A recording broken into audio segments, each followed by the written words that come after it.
apagar a luz, né? Cadê? Ela entrou? Eu autorizei aqui, já estamos gravando, tá? Então vocês podem ficar à vontade para conversar com. Aí, Bia chegou. Conversar com a nossa convidada. Tá bom, Vivi, obrigada. Cadê você, Duda? A Duda Duda? entrou?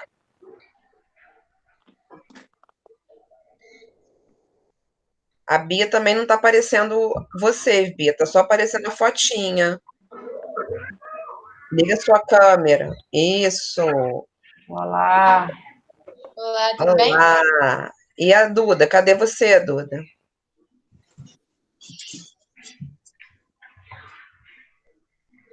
Ei, olá. Oi! Eu tive que Oi, mandar Duda. para minha mãe, senão não ia dar certo, não. Aqui em casa sempre acontece isso. Toda live é isso, né, cara? Sempre. Boa tarde, Marcele, tudo bem? Boa tarde, meninas. Boa tarde, Bárbara, Boa tarde. Duda, Maria, Eu Beatriz. sou a professora Bárbara, sou professora de ciências, né? Trabalho lá na escola Bento Ribeiro, com essas meninas aí lindas.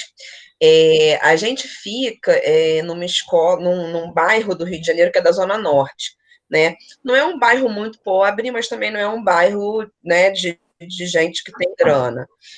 A escola em si, ela fica localizada numa zona bem bacana do Meier, perto do comércio, perto da rua principal, né? Perto da estação de trem, a gente tem uma localização bem boa. Então, a gente pega ali nessa escola alunos do entorno, né, da escola, que são alunos de classe média, que têm uma vida mais ou menos estruturada, mas também pegamos alunos que moram nas comunidades do Complexo do Lins, que é próximo da escola, e aí são alunos que têm uma dificuldade maior em relação a tudo que você possa imaginar, né? Então, a gente tem uma escola muito mesclada, a gente não pode falar que é uma escola que está dentro da comunidade, né, só de periferia, não. Tem uma mistura disso aí, de alunos tanto que estão tão mais estruturados e alunos que não, que têm uma deficiência de tudo que você possa imaginar. Esse projeto chegou na nossa escola, né, através da Viviane, e aí convidaram tinha que ser mulher, né, uma professora mulher de ciências ou da área de exatas. E aí eu achei muito bacana e decidi entrar, e aí escolhemos a dedo, né, com a coordenadora, com a professora de sala de leitura, essas 3 meninas que estão aí. A Maria Clara e a Duda estão no 9º ano, e aí, infelizmente, Legal. a gente teve esse ano, assim, entre aspas, perdido, né? É um ano que elas já vão sair da escola e não tiveram tanta interação como a gente gostaria. E a Bia, ela está no 8º ano, então ela fica ainda ano que vem com a gente, que a gente fecha, é uma escola de 6º ao 9º, a gente fecha o Fundamental 2. E aí depois elas vão para uma escola estadual. E aí eu vou pedir para elas se apresentarem, né, falarem um pouquinho delas, para depois a gente começar a entrevista, tá bom? Legal. Vamos lá, quem vai ser a primeira? Posso começar. Meu nome é Maria Clara, eu tenho 15 anos, estou no 9º ano, sou pernambucana também, e estudo na Escola Municipal Bento Ribeiro. Eu sou a Maria Eduarda, sou da Bento Ribeiro, também tenho 15 anos e estou no 9º ano. Eu sou a Beatriz, eu sou da Escola Municipal Bento Ribeiro, sou carioca mesmo, tenho 14 anos e estou cursando o 8º ano.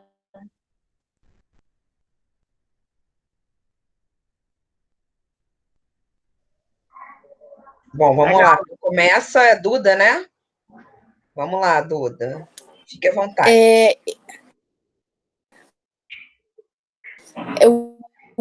O bloco 1 é sobre família e interesse pela profissão. Alguma mulher da sua família, uma cientista ou alguma famosa te inspirou a seguir seus sonhos? Bom, minha família... Minha irmã é advogada.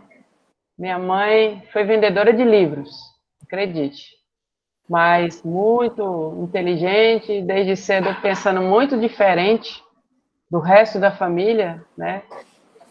A minha avó era costureira, cearense, viveu uma época do machismo aquela coisa assim, eu não vou sair de casa porque eu não posso sustentar meus filhos, divorciar era mal visto na sociedade. Então, meu avô era um homem bom, sim, mas com aqueles defeitos que, para a época, não eram tantos defeitos assim, que eram, né, ter passeios, assim, depois que recebia o salário, podia sair, frequentar bares e coisas que tinham muitas mulheres, gerava muita insegurança. E a minha avó cresceu, minha mãe cresceu vendo a minha avó tolerar esse tipo de comportamento, em função de criar filhos.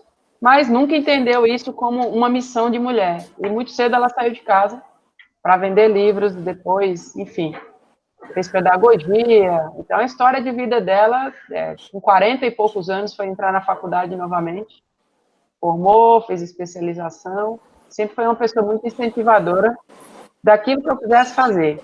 Se eu quisesse fazer coisas que eram para menina, para menina, para menino, para menino, não importa. Foi certo, foi bom, e bom dito por ela e para o meu pai, bom para a família, bom para o próximo, não tem problema que eu vá fazer, tá? Desde que eu esteja preparada para aceitar a forma como vão me ver, e se a forma como vão me ver não for a que eu quero, eu que mude, né? Porque também tem isso. A gente, às vezes, fala, estão falando de mim sobre isso, estão dito, eu não estou feliz, eu vou mudar a minha maneira de mostrar o que eu quero dizer, não é se adequar ao pensamento do outro. Eu quero fazer isso, eu quero estudar isso, eu quero conquistar aquilo, e eu tenho que encontrar outra forma de mostrar isso que eu quero para essa sociedade, para essas meninas, para esse grupo, porque eu quero ser aceita, eu quero ser feliz, eu quero fazer outras pessoas felizes. Então, a gente tem que, de vez em quando, recuar o martelo, sabe? Bate, mas espera, encontra outro jeito de bater. Não adianta fazer da mesma forma. Porque você ter razão não garante que você vai ser feliz. Então, você faz um meia-culpa aí. Então, essas pessoas, a minha mãe, grande incentivadora. E, assim, ao longo da vida tem muita gente, professores e professoras, especialmente uma professora que eu tive no ensino fundamental, médio. Eu estudei em colégio de freira. Então, naquela época, tinha uma irmã que tocava violão na escola. Isso era uma coisa tão disparate que eu falava, mas ela é freira, ela pode tocar violão numa banda. Até hoje eu nunca escutei falar de outra banda que tenha freira, mulher, né? Mulher tocando violão. E essa irmã, para mim, eu tenho a imagem dela até hoje, ela deve estar uns 50 anos mais jovem na minha cabeça, dela com violão preto, tocando na banda. Ela era um ícone para mim de modernidade, tá? Foi muito, mesmo na escola, que a época a gente não podia misturar com meninos, nem usar roupa confortável. Tem que ser aquelas sainhas chatas lá, que não deixavam a gente jogar e brincar direito. Então, essas foram as mulheres. E quando você descobriu o seu interesse pela área de exatas e mais especificamente pela engenharia da computação? Então, já de pequena, sabe? Sabe que nas férias, às vezes uma parte... Minha família não era uma família rica. Eu cresci em Recife e depois mudei para um sítio. Então, a gente... Bom, não tinha internet, não tinha telefone fixo, não tinha ainda... Vou falar uma coisa que talvez vocês nem conheçam. Videocassete, não existia. O que eu fazia nas férias? Invernizar as paredes da casa junto com meu pai, ajudar ali na horta, brincar no quintal. E eu gostava muito de estudar. Estudar mais coisa de número. Eu confesso que história e geografia, que hoje eu acho lindo, eu não tenho uma facilidade de absorção desses conteúdos, assim. Embora hoje eu acho que a gente senta, estuda, lê e se inteira de maneira muito frequente, mas eu não teria uma formação nessa área. Então, eu passava minhas férias, às vezes, encapando meus livros e resolvendo as atividades do livro já, que vinha a seguir, de matemática. Hoje, as escolas até desincentivam as crianças de fazer a tarefa antes da hora, porque a meninada quer terminar logo para ficar no celular, sabe? Então, só pode fazer tarefa de casa no contraturno. Eu não, eu fazia nas férias exercícios de matemática, de ciências, né? Ciências eu acho a coisa mais linda desde sempre, porque ela fala de tudo. Eu achava antes, quando eu era criança, que era só matemática, física e química, mas não. Biologia, ciências, medicina, ciências, meio ambiente, ciências, tá? Ciências quais? Ciências do sensoriamento remoto, vão estudar como monitorar o meio ambiente. Ciências agrárias, vão estudar várias coisas do meio ambiente. Ciências biomédicas, vão estudar a parte de biologia, medicina. Então, ciências é a disciplina mais completa que tem na minha vida, assim, que eu acho que é mais bacana. Mas, antigamente, se falava ciências se referindo àquelas ciências puras, né? Matemática, física e química. Então, eu sabia que eu ia para essa área, porque eu passava minhas férias resolvendo atividade antes da hora, sabe? Dessas áreas. Eu gostava. E olha que eu não tinha nenhum estímulo. Não tinha tablet, não tinha celular, não tinha aplicativo. Assistia televisão com um antigo, que faleceu esse ano, inclusive, com o Covid, o Daniel Azulay, que era um desenhista famoso e fazia um canal de televisão, criava, inventava coisas, fazia experimentos, fazia desenhos, e eu sabia que eu ia para essa área porque eu tinha esse pensamento da área de exatas. Não sei como é que eu explico isso, sabe? Era assim, desde pequeno.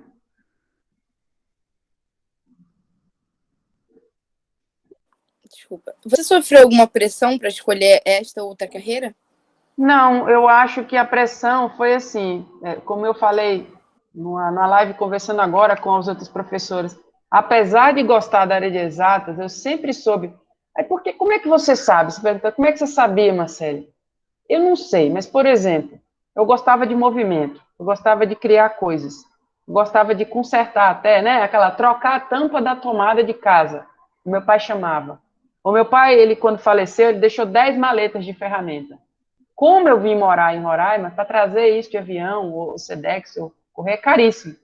E a minha mãe doou tudo, mas deixou uma para mim. E foi as principais ferramentas que, quando eu vim morar aqui, ele dizia assim, você precisa ter algumas ferramentas, porque você vai para um lugar que, né, teoricamente, a região norte tem uma fama de machista, e você precisa saber fazer as coisas. Então, ele me deu uma furadeira, ele me deu algumas principais chaves e minha maletinha. E eu usei bastante ela. Quando eu mesmo fazia, eu chamava alguém e tinha maleta para emprestar. Até que quando eu casei, né, teoricamente, o marido quer assumir fazer essas coisas, mas às vezes não é no tempo que a gente quer. Então eu queria furar várias cordinhas para fazer um varal. E para ele isso não tinha pressa, para mim tinha. Então eu ia lá e furava. Aprende a fazer, para não sujar com um copinho embaixo, tá? Onde tem cano, onde não tem, para não tomar choque, não furar. E assim, gente, tem coisa que é questão de treinamento. Eu reconheço que tem coisas que para a mulher, a maioria das mulheres, vamos dizer, quando se trata do físico e do emocional, tem ambientes que são hostis para a mulher porque ela é sensível. Ela vai se contaminar, um ambiente depressivo, competitivo, desleal, no pior que possa ter, é ruim para qualquer pessoa, mas a mulher, ela sente mais, né? Porque a gente tem uma natureza de querer consertar, querer cuidar, querer que dê certo, querer o melhor, eu não sei, talvez pela maternidade, mesmo que você não seja mãe, você carrega isso. Então, a gente deve procurar ambientes bons para estar, porque é bem mais produtivo, eu acho, que mulher num ambiente bom, ela produz muito mais. Bom que eu digo é sem corrupção, sem hostilidade, aquela demasiada, né? E ambientes que são competitivos, mas são justos, tem métricas. Enfim, não sei se eu respondi, acho que eu falei de outras coisas aí também. Como foi a reação dos homens da sua família e do seu companheiro, caso tivesse um na época, quando você decidiu seguir essa carreira? Meu pai sempre soube que eu ia para essa área de exatas, apesar que teve uma época na vida que eu queria ser atleta. Só que assim, a gente vai vendo, né? Eu quero jogar vôlei. Para a época, minha altura tem 1,75 m, mas vamos dizer assim, há 40 anos atrás, eu era a menina mais alta da sala. Sempre. Quase pau a pau com os meninos, vamos dizer assim. Só que isso hoje é ficha, vocês devem ser mais alto que eu. Né? Então eu fui vendo que com o passar do tempo, aquela altura ela foi ficando, ou eu resolvia logo, eu entrava num bom time, que me desse condições de aperfeiçoar alguma habilidade, e o que aconteceu é que não demorou, não rolou, e eu falei, bom, não vou ser atleta, porque passou 2, 3, 4, 5 anos, até aquela fase antes dos 18, que a gente pode estudar sem trabalhar, sem pensar em perspectivas assim de emprego. Quando eu terminei a Escola Técnica Federal em Pernambuco, que eu não tinha um time, a não ser o time da escola, eu decidi, não vou ser atleta, só se for master, né, depois dos 40. Eu vou cuidar da vida, eu vou fazer um curso, eu vou para a faculdade, eu vou fazer alguma coisa. Então, sempre me apoiou, minha mãe também. Fui fazer engenharia elétrica na época, né? E era o que, para eles, não foi nenhuma novidade. Novidade era se eu tivesse feito educação física, que era o que eu gostava, mas eu também falava assim, não sei se é... Eu não via ciências na educação física, esse foi o meu mal. Não mostraram que podia ser ciências, né? Falava que era só esporte, era uma vida de boa, e eu tinha que ser atleta. Como eu não estava dando certo com atleta, o que eu ia fazer lá? Eu não entendia isso. Eu vim entender isso no mestrado, quando eu fiz trabalhos onde eu desenvolvia engenharia para equipamentos médicos, ou para a área esportiva. Aí eu falei que podia ter feito educação física, porque existe ciências biomédicas, existe biomecânica, existem coisas que me ligavam a isso. E aí eu falei, mas agora já foi. Fica no mestrado mesmo com isso e vamos para frente, tá? Então foi como certo. Eu fiz curso técnico em eletrônica no IFE de Pernambuco e depois fiz engenharia elétrica, né? Bom, agora é o bloco 2 com a Bia. Beleza. Obrigada, Duda. No bloco 2, eu vou falar mais sobre a faculdade. O que você mais gostou de fazer durante a faculdade? Faculdade, gente, é uma parte tão importante da vida. Todo mundo merece passar. Eu acho que não é legítimo o esforço que a política tem que fazer, que os colegas, que os pais têm que fazer. E a gente fala assim, nem todo mundo precisa entrar na faculdade, você pode ser um autônomo, faz um curso técnico, se profissionaliza, né? Seja um mecânico, um marceneiro. Só que essas profissões autônomas que não passam pela universidade, você praticamente só trabalha, você não se diverte, você não interage. E a diferença é que a universidade é isso. É você conhecer, na mesma sala que você tem que estudar, um monte de matéria que às vezes você gosta da metade, da outra não, mas você tem um colega que toca violão, um colega que gosta de poesia, aqueles colegas que caem na rotina de coisas que não são boas e você é o amigo que vai tirar ele daquela vida, ou você, quando entra numa vibe, numa experiência que não foi boa, mas você sempre vai com amigos, nunca saia só, nunca esteja só. Você sempre tem que estar com quem você confia, porque é ele que vai te resgatar daquela hora perigosa, tá? Então, a faculdade traz isso pra gente. A festa de calouro, né? O momento onde a gente descobre outras habilidades. A gente entra na escola, aquele é nerd, aquele é chato, aquele é isso, mas aí no meio do caminho tem um que toca violino. Você olha para ele, nunca pensou isso, né? Tem um que pilota moto, tem um que já ajuda o pai no comércio e sabe fazer pãezinhos e coisa. E todo mundo está fazendo, por exemplo, curso de física, curso de história, curso de geografia, mas tem habilidades distintas. E não se envergonha de mostrar, porque o início envergonha, né? É como se todo mundo entrasse na física e pudesse só falar de física. Não. De repente, aquilo vai ficar tão chato que aí é que tá. Quando você não está na faculdade, que eu me inscrevo no curso online, eu sei exatamente o que eu quero. Eu quero aquele conteúdo, porque preencher a minha vida com aquela parte específica, aquele treinamento, aquela habilidade. Faculdade não, eu quero fazer 1000 coisas, eu quero trancar o curso, viajar para o exterior, como eu tranquei o curso algumas vezes para fazer projetos que às vezes foram uma furada, viajar para outro estado, dar aula de graça, tranquei, atrasei o curso, mas o que eu aprendi com isso, sabe? Claro, eu tinha uma família que podia, entre aspas, bancar as minhas aventuras. Você, minha filha, vai atrasar seu curso 2, 3 anos. O meu pai dizia, enquanto você estiver estudando, eu vou te ajudar. Eles foram até tolerantes demais, porque nessas minhas andanças eu me excedi, eu passei do tempo, eu fiquei sobre a aba deles mais do que eles precisavam, mereciam estar, né, de dar mais liberdade financeira para eles. Hoje eu vejo, Mas, assim, eu experimentei, eu tento mostrar, vale a pena. Ah, vou trancar o curso, eu vou lá, ter um projeto que chama você para passar 6 meses no interior de Minas Gerais, dando aula daquilo que você sabe. Vou lá. Ah, eu vou dormir aonde? Pois é, eles estão arrumando. Vou comer o quê? Eles vão dar comida. Muito embora tudo saia do controle depois. Né? Mas eu não passei fome, eu só não voltei de avião e nem de ônibus, como falaram, voltei de carona, numa caminhonete sem o vidro, que cheguei quase surda, de tanto vento. Eu não ganhei dinheiro, porque o dinheiro do meu projeto, lá onde eu trabalhava, quem pagava eram os alunos, como os alunos eram carentes, R$ 5 por mês. Os alunos não conseguiam pagar. Eu dava aula para 400 alunos, sei lá quando. Era de noite, era um projeto de capacitação de, de alunos carentes. Mas a empresa fez um rolo danado, pegou um desses editais aí do governo que bancou eles, mas eles não bancaram a estrutura que as escolas precisavam. E a gente recebia do aluno, eu não tinha coragem de cobrar do aluno, então eu não recebia nada.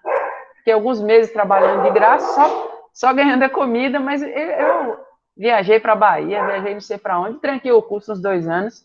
Então, assim, universidade, pública ou privada, tá? Mesmo que você pague, você pode fazer uns projetinhos assim. É para isso, gente. É para viver outras experiências. Se não, você se matricula num curso online, que é previsível, tá? Que é uma palestra, que tem um conteúdo, que tem um AVA, um ambiente virtual, e já tem tudo ali, tá bom? É importante experimentar, é importante entrar, vai mudar a vida de vocês, os amigos, e ainda mais em tempos de hoje, que todo mundo tem registro em tudo. Eu resgatei meus amigos de universidade há uns 2 anos só, em grupos de WhatsApp.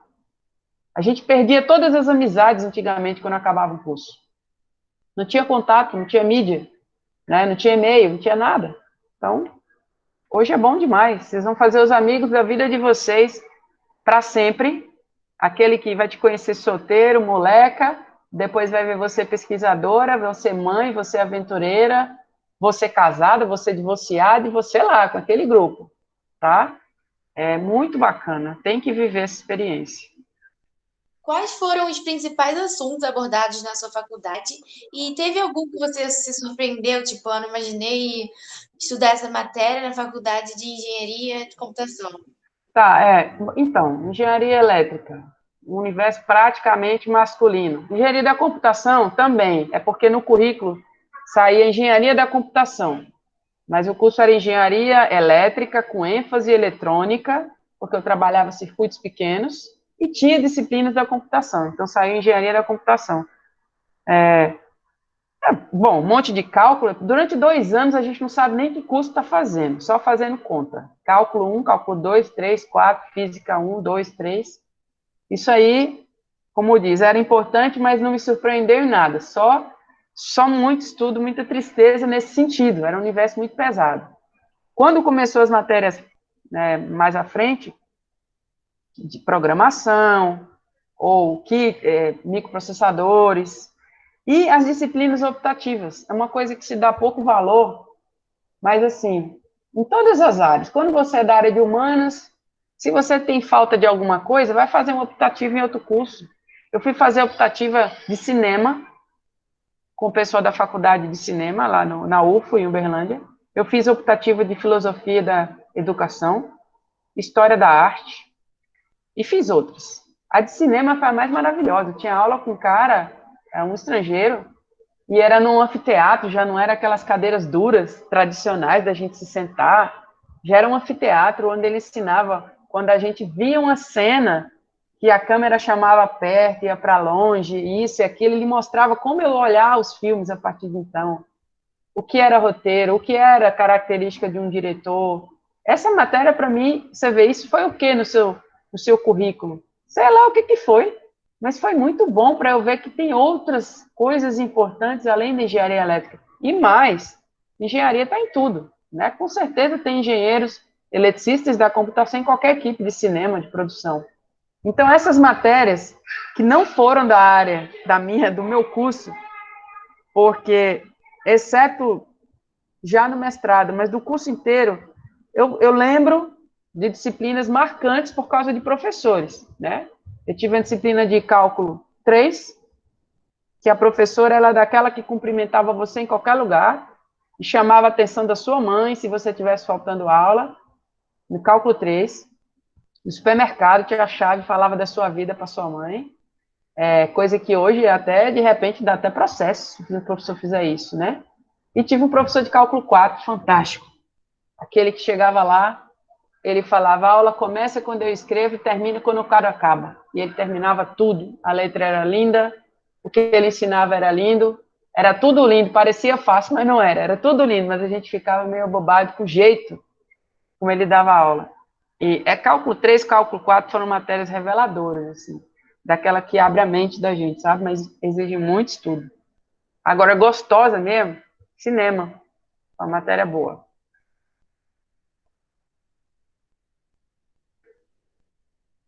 A gente sabe que na sua profissão a representatividade feminina não está assim tão aberta, né? Não existe a falta da representatividade feminina, até agora. Isso te afetou de alguma forma? Você ouviu piadas, algo do tipo? Por ser mulher? Olha, não, piada não. O que a gente, assim, quando você vai ficando mais velho, né? Você passa dessa fase do bullying, também tem isso. Vocês têm uma idade onde vocês são importantes e interessantes por várias questões para os grupos que vocês frequentam. Vai desde a sua beleza ao seu conhecimento, ao seu carisma, tudo mais. Depois que você fica adulto, né, adulta, e entra num regime profissional, as pessoas ficam mais contidas, né? Se você já é casado, não pode ter brincadeirinha com casado. Se você já tem filho, eles não vão brincar com o filho, que vai afetar você. Então você começa, né, dependendo da estrutura que você cria no seu entorno, a meio que se livrar um pouco desses bullying sem graça, essas coisas bobas. Mas assim, incrível como é interessante, eu dou aula há 15 anos no curso de computação. Sempre as líderes de turma são meninas. E olha, tem 3 meninas numa turma, de 50. Quando a primeira acalorada chega, eu olho e procuro. Primeira coisa que eu faço quando eu entro na sala, onde estão as meninas? Às vezes está lá no fim da sala e uma mais para o meio. Então, numa sala de 50, tem 3. E eu sempre começo falando com elas. Gente, tudo bem? Bom dia, parará, boa tarde. Nós somos 50, tem 3 meninas. Eu falo, meninas, é com vocês aqui, algumas coisas, né? Eu tive alunas, todas elas, tá? Nunca tive um líder de turma homem. Uma menina que ela sentava na frente e ela que comandava os acordos da turma para falar comigo.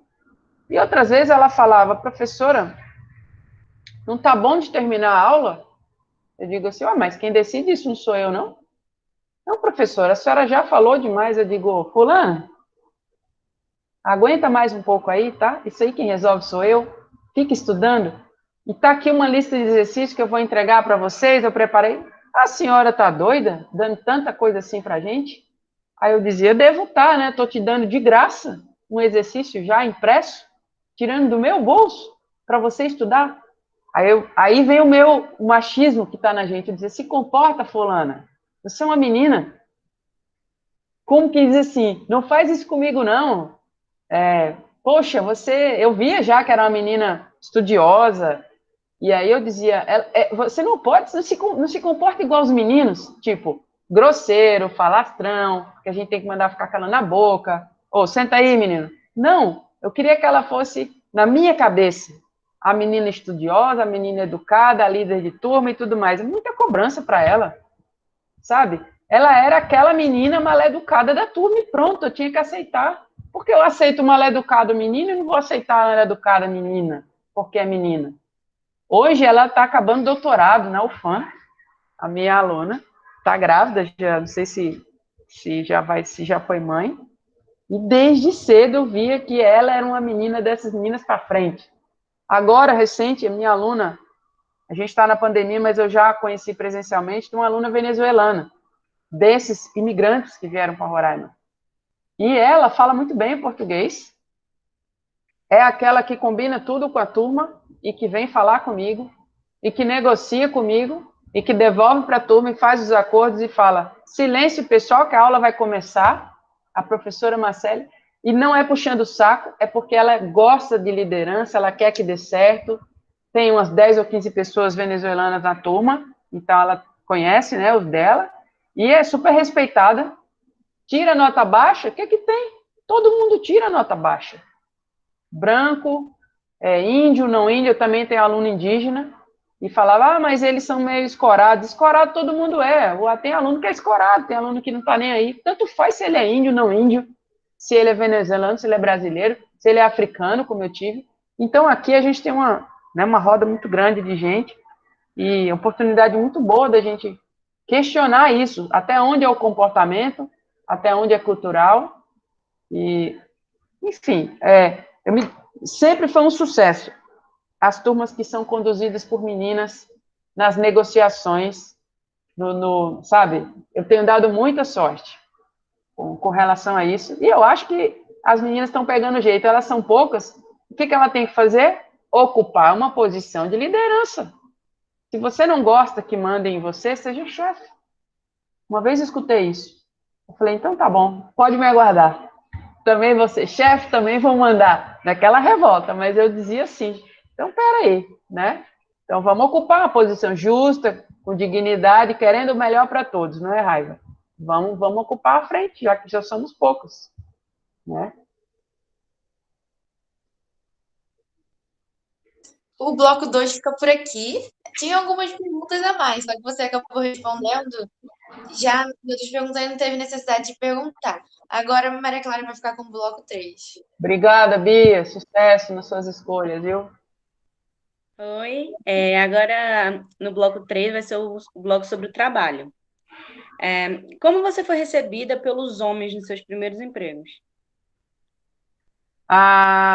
Então, meu primeiro emprego, assim, eu fui estagiária, né, porque eu fiz curso técnico, e aí, claro, curso técnico em 1980 e pouco, mais uma vez, tinham muitos homens que, na hora de fazer estágio no Instituto de Pesquisa, assim, para a época, eu já acho que nem era tanto machismo, às vezes os caras falavam, tem que ir ali buscar alguma coisa, aí, onde é? Deixa, porque é lá no terceiro andar, como se eu não desse conta de subir escada tão longe.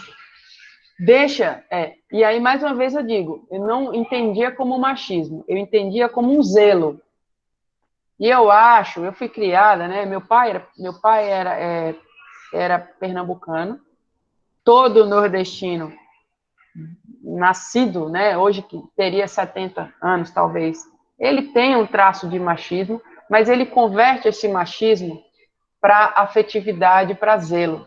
E ele dizia para mim, todo homem tem que tratar uma mulher, tem que saber tratar uma mulher. E isso não se falava só de namoro. Tem formas de você se dirigir a uma mulher e a um homem. Ele era bom, não sei se isso é muito atual, ele era pragmático com isso. Ele queria dizer para mim, o que eu entender é o seguinte, todos têm que ter a mesma oportunidade.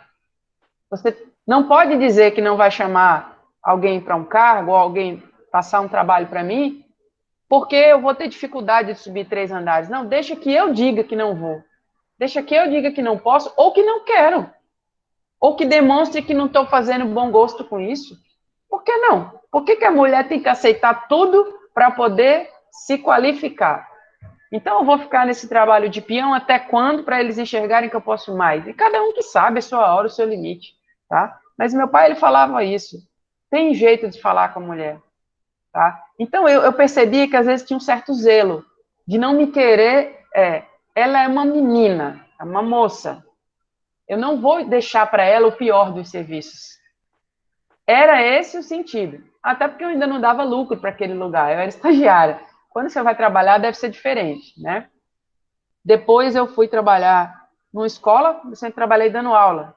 Então, eu fui trabalhar numa escola de informática, dando aula dessas coisas, Excel, Windows, Word, PowerPoint. Antigamente fazia escola para isso. Hoje todo mundo assiste tudo online. E eu tinha um chefe, sim.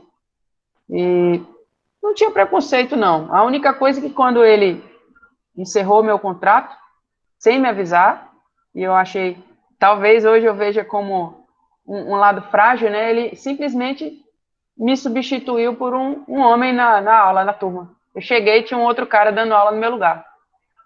Eu não sei se eu fosse homem se ele teria feito isso, porque foi um extremo desrespeito. Até hoje eu não entendo por quê. Claro que todo chefe sempre pôde chegar e demitir a hora que quer, se é justa causa, se não é, mas sempre existiu um protocolo, né? Olha, ao final da tua aula, comparece ali.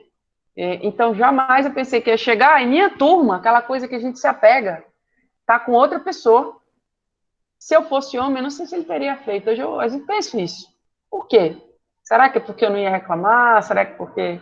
Então, assim, algumas atitudes. Depois, como eu falei, eu trabalhei muito em coisa acadêmica, né?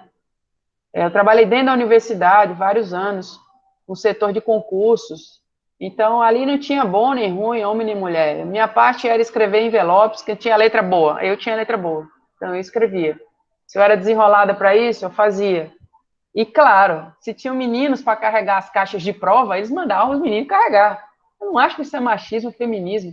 Se você tem grupo, separe. Ou então a menina ajuda como? Ajuda colocando o material e separando e facilitando para que ele pegue, já que ele tem mais força. Não acho que a gente tem que ficar lanchando na hora que o menino está carregando peso. Não é essa discrepância que tem que existir. O que tem que existir é as meninas, então, do grupo que trabalhava, vão fazer a logística, vão montar os materiais e na hora de carregar, chama os meninos. O que que tem? Eles são mais fortes mesmo. Eu vou carregar uma caixa de prova aqui agora. Se precisar, meu amigo, eu carrego. Mas se tem mais 10 na minha frente, então essa separação que a gente tem que fazer quando algumas pessoas vêm dizer, você não quer direitos iguais? Calma, mas o igual não é tão igual assim. O mesmo resultado pode vir de equações com variáveis diferentes, vocês sabem disso? Tem uma equação que tem 10 variáveis, e para alguma situação ela pode me dar um valor 2. Tem outra equação que tem 3 variáveis. Para a mesma situação ela pode me dar o valor 2. E aí? Só que uma tem 10 variáveis. E aquilo foi se combinando e gerou aquele valor. Então, para algumas coisas, pode ser que funcione. Para outras, não. Então, não tem que ter a mesma equação, a mesma régua. O propósito tem que ser justo, tem que ser único. Mas, vamos lá, né? Se a gente... Por isso que eu acho que a mulher precisa estar numa posição de comandar e de oportunizar. Porque a gente vai saber dizer e colocar essa variável em jogo.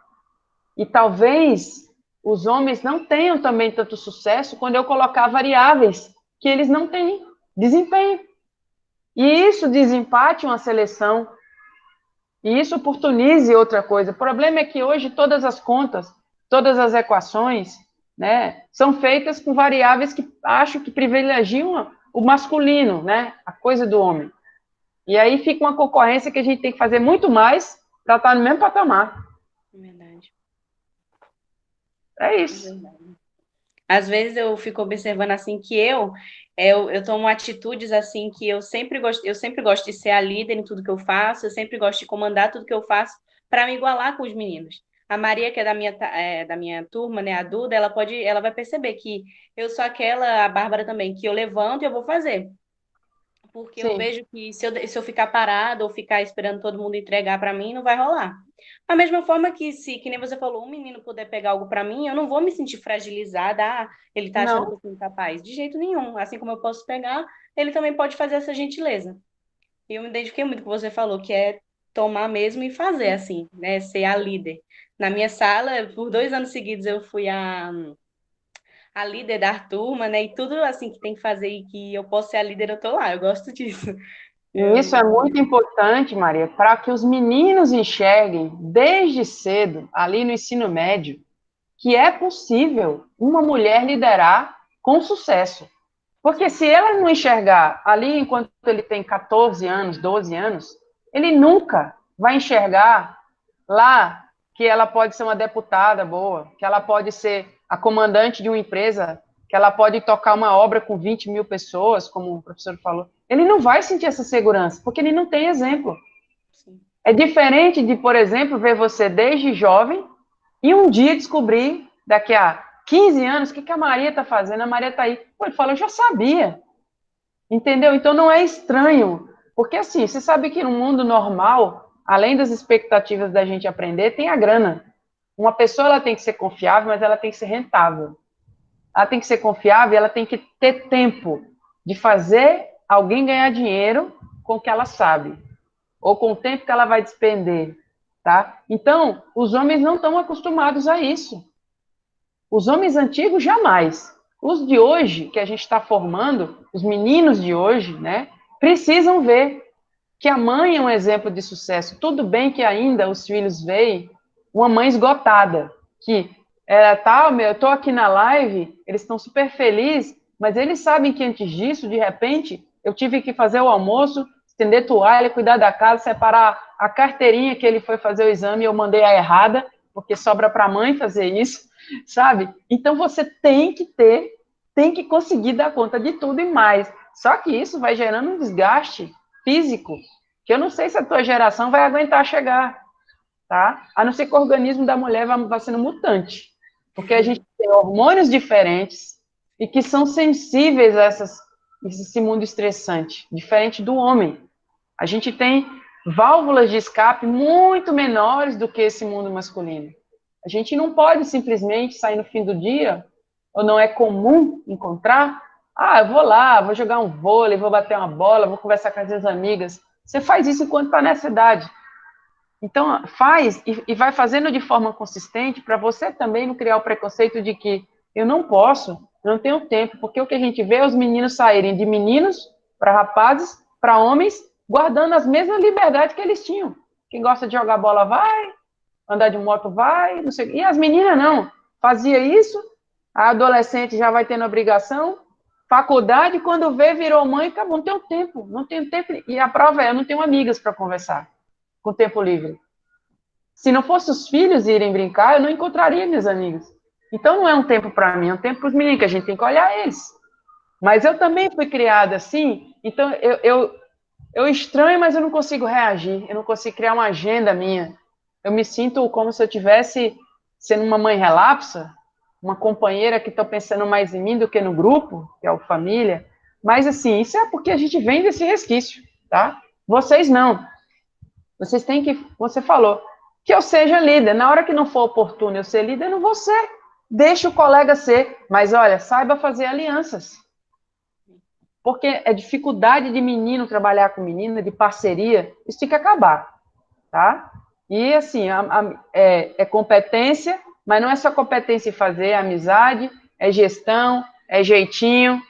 Então, você tem que saber aonde encaixar um menino numa coisa, onde encaixa a menina, e vai emergindo, e faz eles acreditarem que é assim, desde cedo, que a gente vai construir uma sociedade com meninos melhores nesse sentido. Eles não tenham medo do nosso sucesso, que eles não fiquem, como eu escuto ainda, falar assim, você mudou muito, né? Eu falei isso na live, você mudou muito, ou seja, eu deixei de ser aquela aventureira que, embora eu só colocava a mochila, a lata de salsicha e a muda de roupa.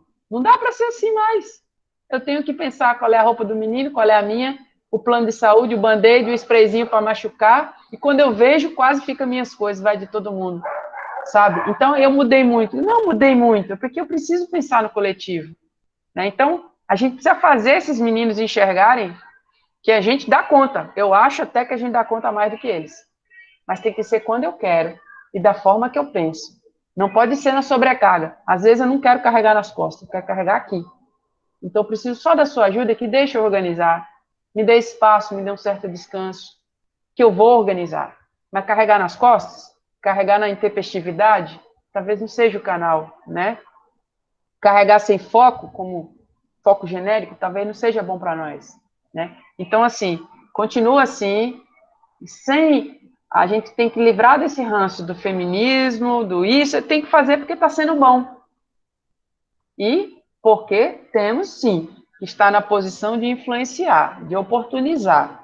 Senão, a gente sempre vai ter um olhar masculino e que não tem jeito, aí é a natureza. O olhar masculino traz variáveis que o mundo masculino reconhece. São poucos, né?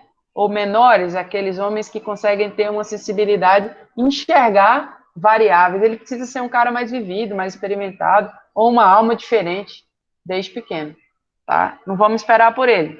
Se ele aparecer, ótimo, tá? É isso. Você já sentiu que teve menos oportunidades de liderar do que um homem? Ou de liderar projetos, ou de participar? Já, mas é como eu te falei, às vezes, talvez não tenha sido nem porque eles não me escolheram. Como eu falei, quando não é por aquela coisa brutal de preconceito, como eu escutei agora há pouco, da pessoa dizer, não, você é menina, você não vai. Não, não vou por quê? Não, menina? Eu disse, não, mas eu não entendi. Tá, né? Só pode menino por quê? Ah, vão discutir questões muito privativas de homem, tudo bem, eu respeito. Não, é porque você é menina. Então, quando não foi assim, foi porque eles não privilegiavam, ou eles não criavam um cenário que aquele universo feminino fosse ser possível. Por exemplo, você concorda comigo que uma oportunidade de emprego para quem é mãe é diferente para quem não é? Verdade. Tá? Aí você fala, então nem vou ter filho agora. A maioria das mulheres está fazendo isso. Deixando para ter filho depois dos 30, 35. Por quê? Primeiro, oportuniza uma carreira de estudo sem preocupações. Depois, às vezes, uma pós, uma especialização, uma estabilização para fronteiras. Assim, eu posso sair do país sem ter que dar satisfação, sem acabar um namoro, um casamento, sem gerar um trauma na família, né? Depois que eu me estabilizar, eu caso. Mas será que depois que eu estabilizar isso tudo, ainda vou querer ter alguém? Também é outra coisa que tem que pensar. Porque a gente se acostuma com tudo. A gente se acostuma com liberdade e depois não quer dividir a opinião com ninguém. Aí, se você deixar esse mundo também tomar conta de você, a ponto de você não deixar nenhuma brechinha para passar para o próximo estágio, fica difícil, sabe? Bom, mas se não é assim, você vai chegar num momento onde você... Eu tive um cargo na universidade em que eu quis estar lá e enfrentei, né, muita resistência, porque era homem, eu falando de algumas coisas, e o cara ouve com aquela cara, não era coisa muito técnica que ele tinha que respeitar, era às vezes uma opinião, mas era uma opinião de gestão, de organização. Então, com homem, né, tem uma moda que se fala assim, quando você trabalha para homem é fácil, homem não faz questão de nada. Desde que você esteja ali, aqui uma coisa funcionando para ele, aqui outro, o resto, não importa. Né? Vamos dizer assim, não importa se tem toalha na mesa, ele vai comer, tem que ver a comida. A mulher, muitas vezes, a toalha na mesa, é um prato aqui, é um requintezinho, é um olhar diferente, gente. Eu falo toalha, mas não quero me referir à mulher de cozinha. É aquela coisa que a gente tem. E não estou falando que toda hora eu sou assim. Se eu estiver no campo, eu vou comer comida na mão, fazendo campo. Uma viagem. Não importa, eu vou pegar com a mão, eu vou passar a mão na roupa, na calça, eu vou comer. Não é isso. A gente tem que ser capaz dessas habilidades. Mas eu quero dizer que existe uma preocupação diferente para a gente. Então, assim que eu tive filhos, eu quase que senti uma leve sugestiva pressão para eu deixar aquele cargo. Porque, afinal de contas, eu ia ter que sair mais cedo para amamentar. Afinal de contas, todo mês uma criança tem que ir no médico. Primeiro mês, segundo mês, terceiro mês, quarto mês. Afinal de contas, criança adoece. Afinal de contas, antigamente, né, agora o homem tem uma licença, acho que de 20 dias, paternidade. Antigamente era só 5. Então, até isso os homens eram privados. E como é que ele sabia o que a mulher estava vivendo com o filho dele, se ele só tinha 5 dias para virar pai, e a mulher não, 6 meses de licença, ou 4, né? Ou seja, 6 meses você vai ficar à toa, cuidando só do seu filho, e deixa que você está aprendendo dia a dia, colocando no teu livrinho novo, como é essa nova vida. Onde é que eu vou encaixar depois, como é que eu vou trabalhar depois da maternidade. Então eu vi que eu senti uma certa pressão para deixar o cargo, porque eu ia estar ocupada, e com uma ocupação digna, cuidar do meu filho. E aí eu deixei, sabe? É como se fosse assim, não é um preconceito, é um desconforto. Para bom entendedor, meia palavra basta. Você sente, fala, bom, já está na minha hora mesmo, tenho outros planos, vou passar para frente essa bola. Então, a maternidade é um divisor de águas na vida de uma mulher. Eu falo que fazer o doutorado foi um divisor de águas na minha vida e a maternidade foi outra. Você descobre quem está do teu lado. Quem são teus amigos, com quem tu pode contar, quem tu pode confiar e quem que vai te ajudar e te resgatar para a vida depois. Porque você tem muitas cobranças, muitas ausências e uma infinidade de aprendizados que você tem que adquirir e que você peca com muitos. Então, é um divisor de águas. Você tem que sair daquele momento maternidade depois sem estar arrasada, porque ficou 6 meses sem publicar nada, sem participar de evento, de congresso, e quando vai voltar tá sem ritmo, e já querem te enfiar um monte de trabalho como se tu tivesse ficado 6 meses à toa dentro de casa. Isso até hoje é assim, gente. Quando você acaba o doutorado, poxa, você estudou o doutorado, ficou 4 anos afastado, agora é como se você tivesse carregado um burro de carga. Mas para o homem ele não reclama, e a mulher reclama. Pô, reclama porque a mulher fazendo doutorado ou não, a vida dela, a segunda parte da vida dela, o segundo turno e o terceiro sempre continuaram, tá? E isso é uma diferença. Tem gente que fala, o cara fez doutorado, tem 3 filhos e trabalha. Eu digo, mas ele não é a mulher dele. A mulher dele não faria doutorado com 3 filhos trabalhando. Não dá. São cobranças diferentes. Então, assim, a gente tem que entender, né? E se colocar. Não adianta vencer uma luta dessa e depois acabar doente, fraca, fragilizada. Você vai terminar pregado na cruz ou na fogueira, virar um mártir? Só para dizer eu consegui? Sabe? Não. E tem que pedir ajuda. Tem que conseguir junto. Deixa para fazer só o que precisa somente só. Ser só. Uma avaliação. Alguma coisa muito genuína. O resto é grupo. Tá? É união. Nossa, muito obrigada pelas suas palavras, foram muito sábias mesmo. Muito bom te escutar falando. E agora eu acho que é o bloco 3 com a Maria Eduarda. Obrigada mesmo.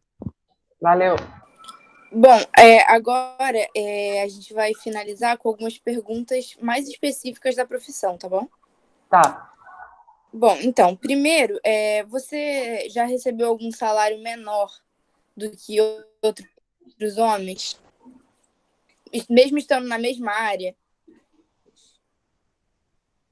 Não, porque eu escolhi, como funcionária pública, né, existe uma isonomia de salário. Então, eu sou professora, ensino superior, na carreira docente, impossível ter essa diferenciação, tá? Nesse caso da minha carreira. O que é possível, como eu te digo mais uma vez, que a coisa ela está arraigada. O que é possível é que uma mulher ganhe menos porque ela tem menos oportunidades. Então, fora o salário, quando tem um mecanismo que trava isso para que não haja essa injustiça, o que acontece é que pode ser que, porque você é mãe, porque você tem filhos, você não seja convocada para coisas que agreguem um valor no teu salário, porque você não tem tempo disponível. Supostamente você não tem. Porque você vai ter que viajar, talvez eles vão repensar, eles não vão nem te oportunizar. Então, a gente deixa de ganhar nessa hora. Mesmo na minha carreira, mesmo na situação que eu vivo, impossível, porque legalmente dentro da universidade é impossível ter essa diferença. Mas ela existe se houver gente tomando conta de oportunidades e que elejam homens, ao invés de mulheres, por esse tipo de esforço. Acende a luz, por favor. Tá? Então, é por isso. Entendi. E quais são as responsabilidades de um engenheiro da computação? Tá, assim, hoje, como eu dou aula, né, eu não trabalho na empresa, na indústria. Então, eu sou docente. E o que eu faço? Como meu doutorado foi na área de conservação de recursos naturais, manejo, depois que eu acabei o doutorado, eu participei de alguns projetos. E hoje, o que eu penso? Eu tento cativar o pessoal da engenharia e da computação para que eles tenham um olhar de aplicação. Tem uma área nova que se chama computação aplicada. Porque tem um monte de gente que tem demandas para pessoas da computação. Por exemplo, quero mapear e descobrir as áreas desmatadas e degradadas do estado de Roraima. Então, estão desmatando as florestas, estão desmatando o cerrado para plantar soja aqui. E aí, como é que eu faço isso? O aluno da computação sabe programar. ele facilmente sabe criar, juntar um código, mas ele tem que aprender um pouco da área ambiental. O que é conceito e tal, ali, como é que eu reconheço uma paisagem, tem que estudar um pouquinho isso daí. Então, hoje, eu tenho um laboratório, que se chama Laboratório de Geoprocessamento, onde eu tento trazer alunos que são da área de engenharia, da área da computação, para que queiram trabalhar com estudos voltados para o meio ambiente. Tá? Por exemplo, então não é mais engenharia por engenharia, computação na computação. Eu quero essa computação aplicada. Aplicada, por exemplo, a gente mapear onde estão algumas áreas de vegetação, sei lá, numa montanha, e aí eu vou com uma pessoa que é bióloga, vou com uma pessoa que é engenheiro florestal, eu vou num grupo sempre multidisciplinar. Eu vou com um cara que entende de plantas, um outro que entende de solo, um pedólogo, e vou eu da computação, nem que seja para pilotar os aparelhos eletrônicos, o GPS, o drone, tomar nota de coisas, sistematizar, depois fazer algum tipo de participação nos mapas, que aí a parte do meu doutorado foi isso, foi trabalhar com análise espacial, geoprocessamento. Então, é essa ideia, pegar a engenharia e a computação e aplicar. Eu não sou da área que gosta de ficar naquela coisa. Engenharia, trabalho com eletricidade, transmissão, computação, rede, programação. Não, eu quero aplicar isso em alguma coisa. Eu sou naturalmente interdisciplinar. Então, vamos aplicar alguma coisa voltada ao meio ambiente, a risco, degradação, mensuração, tá? É isso.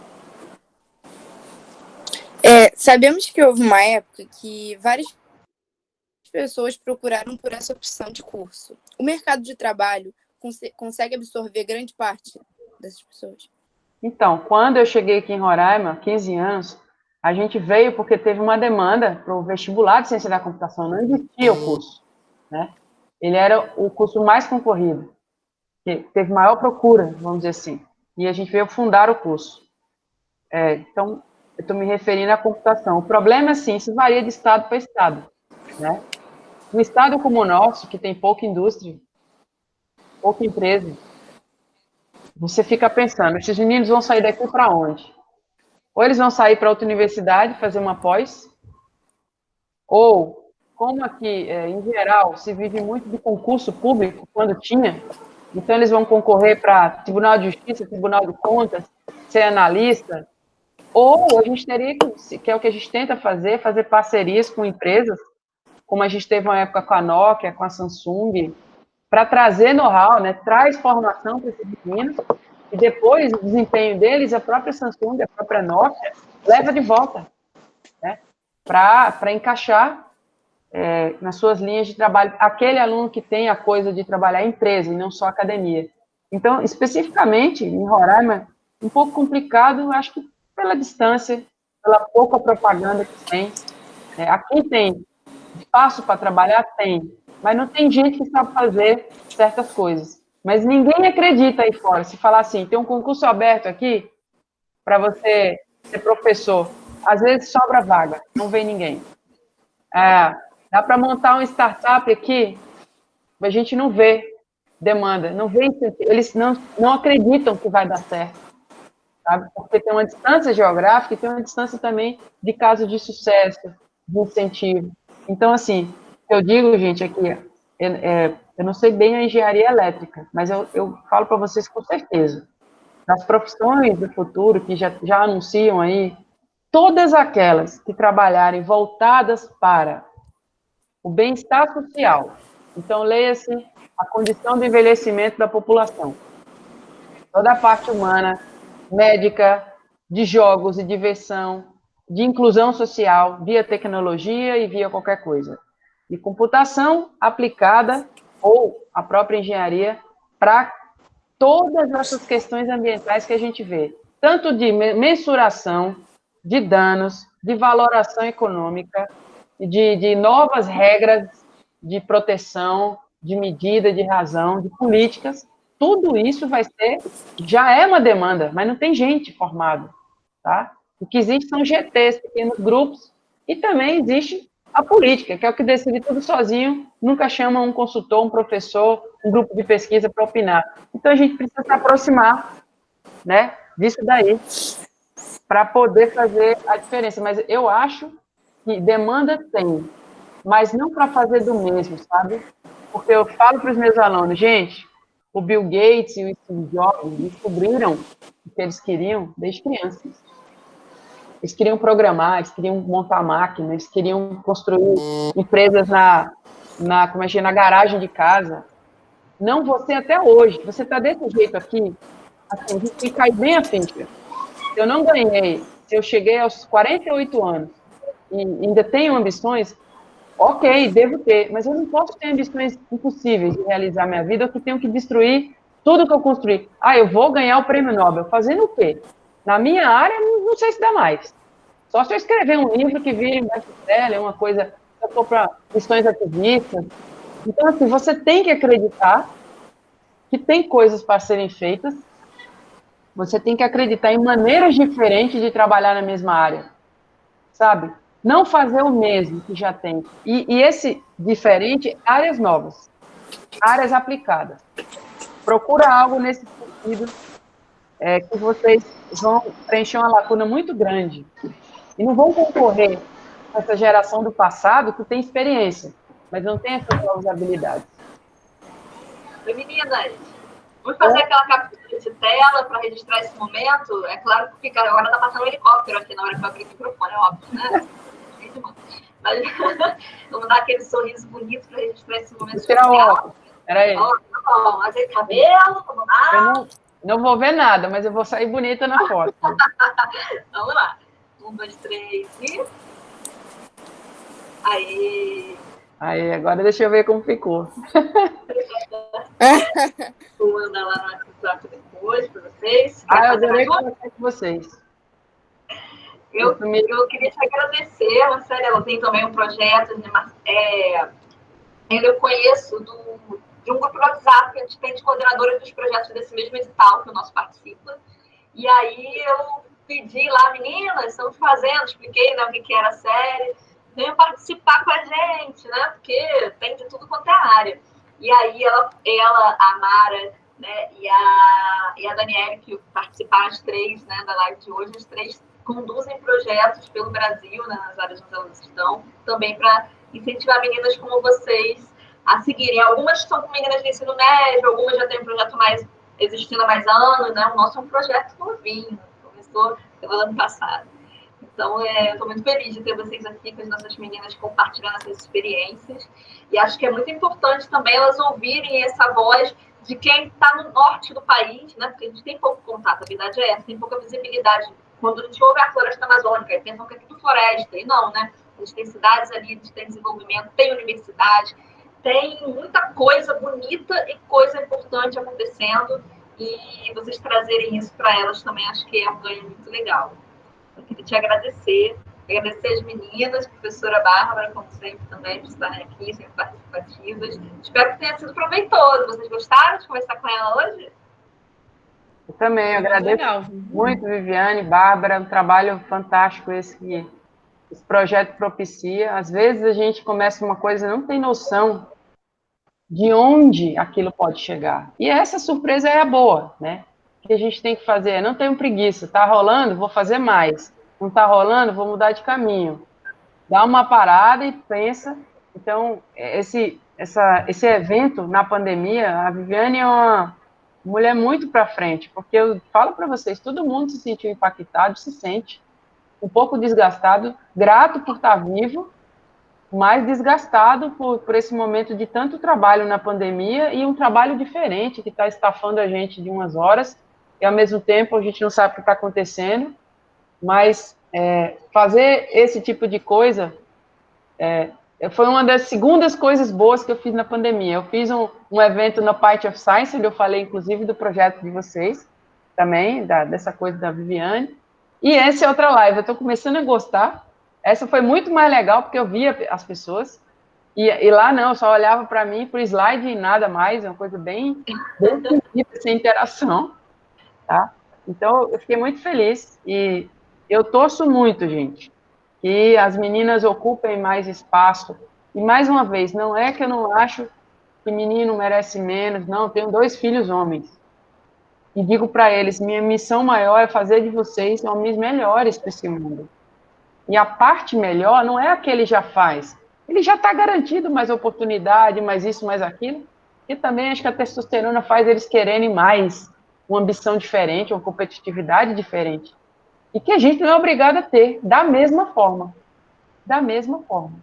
Sabe? Então, eles têm que ter sensibilidade, senso de oportunidade diferentes, para capturar habilidades de forma diferente do que é feito hoje na marra, né? A mulher precisa ser quase uma heroína, como a Tela, quase entrar para a Marvel.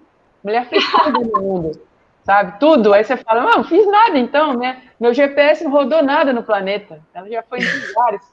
Mas é a minha vida, e eu vou fazer o melhor que puder com ela, e, e é isso, né? Então, a gente tem que tentar ser feliz e ocupar um espacinho a mais para que a gente consiga pôr o olhar da mulher nas coisas, porque hoje ele não, o olhar é masculino. E por isso, a gente não pode culpar os homens de pensar e criar certas soluções, porque a gente não tem interferência, não tem variável nossa lá no meio, tá? E a gente Fica faltando uma parte, né? participando das coisas. E a gente vê o reflexo disso. É uma frase que eu gosto muito, né? É assim, seja a mudança que você quer no mundo. E é isso que eu tento fazer todos os dias, né? Algo me inquietou, me incomodou, eu acho que tem que mudar, não adianta ficar reclamando, né? Como é que eu posso mudar isso? O que eu posso plantar, como eu posso plantar minha semente? Quem eu posso buscar para ser meu parceiro nessa missão?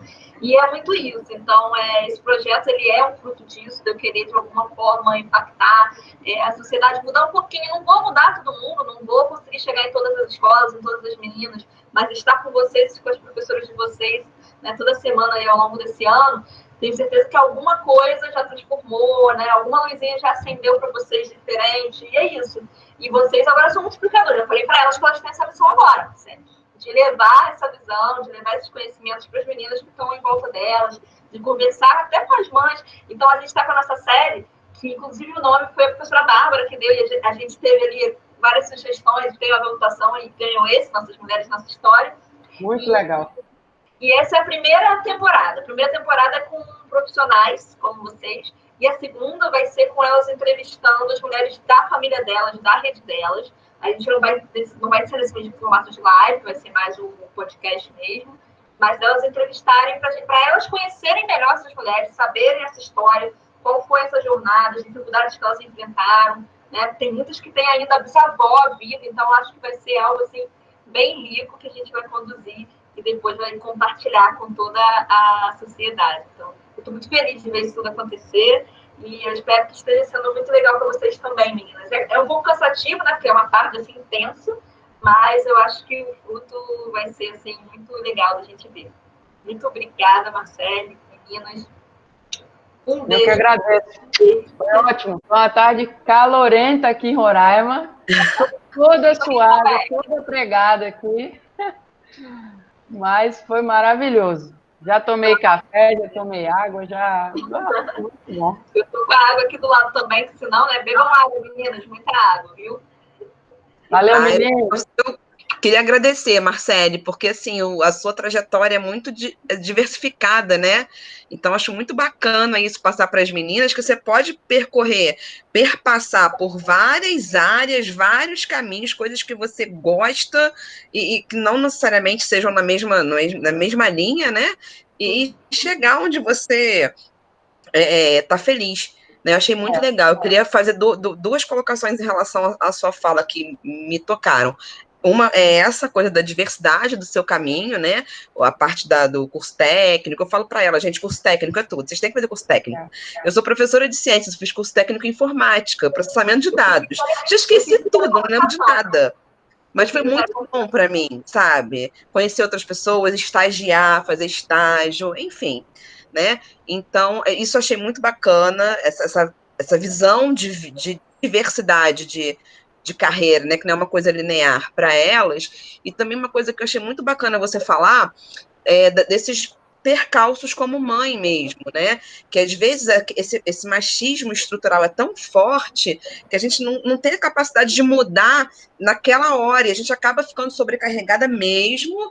E assim, é que você falou, ele pode furar, mas eu também posso. E eu não quero esperar a hora que ele vai furar, né? Eu quero pegar e furar ali. Então eu vou lá e furo, né?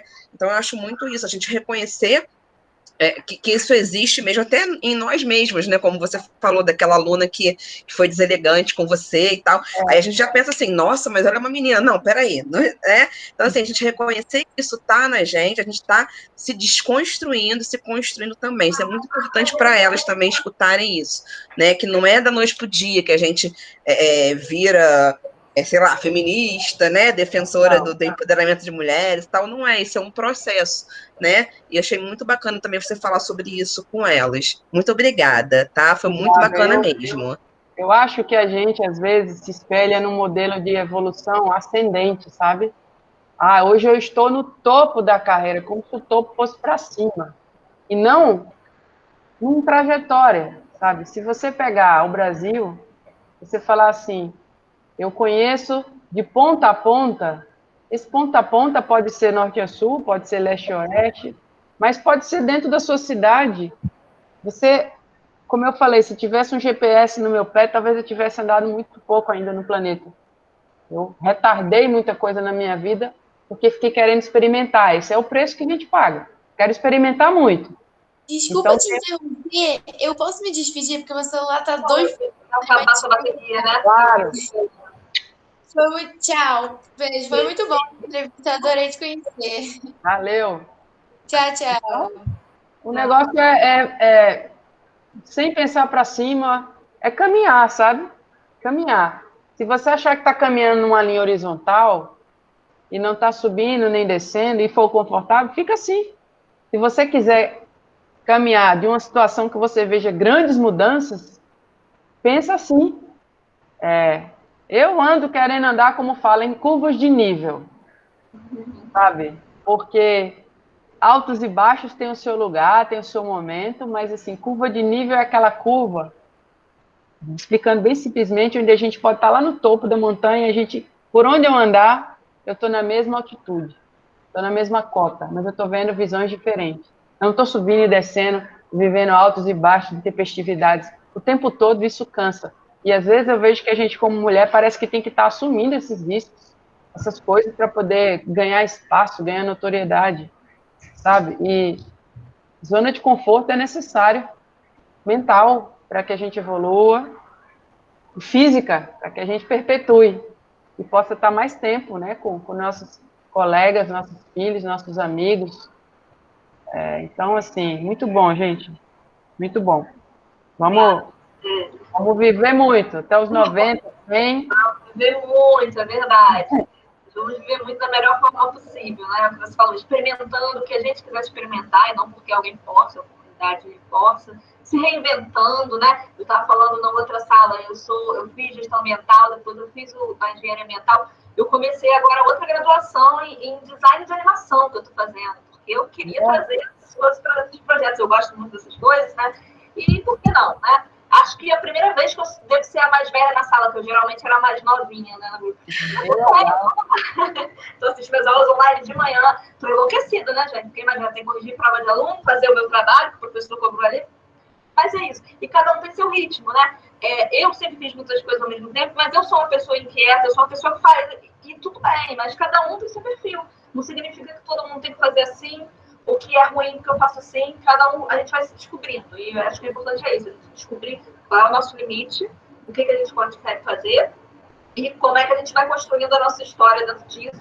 E como a Marcela falou, buscar apoio, buscar... Né, vocês estão se conectando hoje com esse projeto, vocês se conectaram com meninas e professores de outras escolas também que estão perto de vocês. Vocês estão conectadas comigo, com as nossas, né, convidadas, então aproveitem isso. Hoje em dia, talvez o que existe de mais rico nas nossas vidas, em termos de oportunidade, são essas redes que a gente constrói, os contatos.